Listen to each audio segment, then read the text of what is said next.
birth and reign of the Prince of Peace. But there will be no more gloom for her who was in anguish.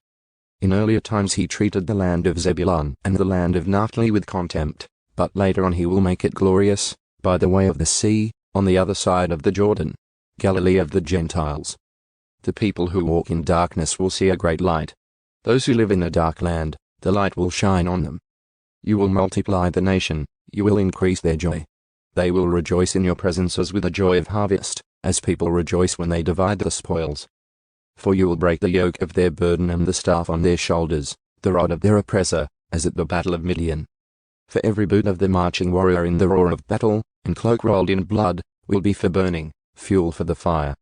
For a child will be born to us, a son will be given to us, and the government will rest on his shoulders. And his name will be called Wonderful Counselor, Mighty God, Eternal Father, Prince of Peace. There will be no end to the increase of his government or of peace on the throne of David and over his kingdom, to establish it and to uphold it with justice and righteousness from then on and forevermore. The zeal of the Lord of armies will accomplish this. God's anger with Israel's arrogance. The Lord sends a message against Jacob, and it falls on Israel. And all the people know it, that is, Ephraim and the inhabitants of Samaria, asserting in pride and in arrogance of heart, the bricks have fallen down, but we will rebuild with smooth stones. The sycamores have been cut down, but we will replace them with cedars. Therefore the Lord raises superior adversaries against them from Rezin and provokes their enemies, the Arameans from the east and the Philistines from the west, and they devour Israel with gaping jaws.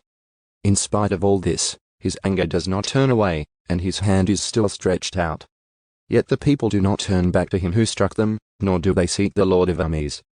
So the Lord cuts off head and tail from Israel, both palm branch and bulrush in a single day. The head is the elder and esteemed man, and the prophet who teaches falsehood is the tail. For those who guide this people are leading them astray, and those who are guided by them are confused.